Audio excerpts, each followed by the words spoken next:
Good morning student. हमने पिछली कक्षा में सर्वनाम के बारे में पढ़ा था कि सर्वनाम की क्या होता है, सर्वनाम की परिभाषा क्या होती है। तो सर्वनाम क्या होता है आपको पता है कि ऐसे शब्द जो संज्ञा के स्थान पर प्रयोग किए जाते हैं, ऐसे शब्द जो संज्ञा के स्थान पर प्रयोग किए जाते हैं सर्वनाम कहलाते हैं। ठीक है, जैसे उदाहरण के लिए मैं, हम, तुम, आप, ठीक है, इस तरह के शब्द हमने देखा था कि सर्वनाम की भिन्न भिन्न रूप हो सकते हैं, जैसे कि एक वचन और बहुवचन में। वैसे मैं है तो वो एक वचन हो जाएगा, हम है तो वो बहुवचन हो जाएगा। ठीक है, तो आपने पिछली कक्षा में पढ़ा था सर्वनाम के विभिन्न रूप और सर्वनाम की परिभाषा और उसका उदाहरण। आज हम देखेंगे सर्वनाम के प्रकार। सर्वनाम के प्रकार, तो सर्वनाम 6 प्रकार का होता है। ठीक है, सर्वनाम कितने प्रकार का होता है? 6 प्रकार का होता है। जो सबसे पहला प्रकार है वो है पुरुषवाचक सर्वनाम। पहला प्रकार कौन सा है आपका? पुरुषवाचक सर्वनाम। पुरुष का अर्थ यहाँ व्यक्ति से है। सर्वनाम का यह भेद वक्ता के आधार पर है। बोलने वाला कभी अपने लिए, कभी सुनने वाले के लिए, तो कभी किसी अन्य के लिए सर्वनाम शब्दों का प्रयोग करता है। यहाँ पे पुरुषवाचक जो सर्वनाम है वो एक व्यक्ति के लिए है, जैसे कि नाम से समझ में आ रहा है कि पुरुष, लेकिन वो पुरुष कोई भी हो सकता है, मतलब कोई भी व्यक्ति हो सकता है। अब जब वक्ता मतलब बोलने वाला जब बोलता है तो वो स्वयं के लिए शब्द बोल रहा है, किसी अन्य के लिए शब्द बोल रहा है, तो उन शब्दों में कहाँ पर सर्वनाम का प्रयोग करना है, ये कहाँ किस सर्वनाम के अंतर्गत आएगा?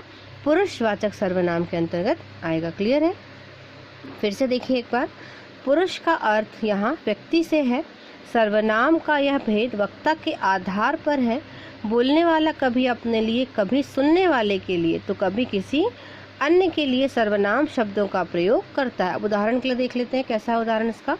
जो सर्वनाम शब्द किसी भी उपस्थित या अनुपस्थित व्यक्ति के लिए, कोई व्यक्ति, जो सर्वनाम है वो व्यक्ति उपस्थित है उसके आसपास उसके लिए, या फिर जो अनुपस्थित है उसके लिए, उस व्यक्ति के लिए प्रयोग किए जाते हैं जो शब्द, वो क्या कहलाते हैं? पुरुषवाचक सर्वनाम कहलाते हैं। जो सर्वनाम शब्द किसी भी उपस्थित या अनुपस्थित व्यक्ति के लिए प्रयोग किए जाते हैं उन्हें पुरुषवाचक सर्वनाम कहते हैं। सर्वनाम के शब्द, अब सर्वनाम के शब्द पुरुषवाचक सर्वनाम के अंतर्गत कौन कौन से हो सकते हैं? तो मैं, तुम, मेरा, हम आदि। कौन कौन से शब्द हैं? मैं, तुम, मेरा, हम आदि। ये शब्द किसके अंतर्गत आ गए? पुरुषवाचक सर्वनाम के अंतर्गत ये शब्द आते हैं।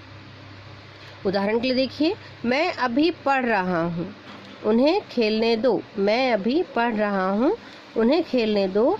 अमित अब तू घर जा। अमित अब तू घर। तो ये क्या है आपका? जो आपने क्या समझा? पुरुषवाचक सर्वनाम जब एक वक्ता स्वयं के लिए या मतलब बोलने वाले के लिए या सुनने वाले के लिए जिन शब्दों का प्रयोग करता है वो पुरुषवाचक सर्वनाम कहलाता है। उसकी परिभाषा की यदि हम बात करें तो जो सर्वनाम शब्द किसी भी उपस्थित या अनुपस्थित व्यक्ति के लिए प्रयोग किए जाते हैं उन्हें पुरुषवाचक सर्वनाम कहते हैं। उदाहरण के लिए सर्वनाम, या उदाहरण के लिए मैं अभी पढ़ रहा हूँ, उन्हें खेलने दो। अब पहचान क्या हो सकती है इन शब्दों की? तो सर्वनाम के शब्द मैं, तुम, मेरा, हम आदि। क्लियर है? आपने पुरुषवाचक सर्वनाम को समझा। आगे देखते हैं निश्चयवाचक सर्वनाम।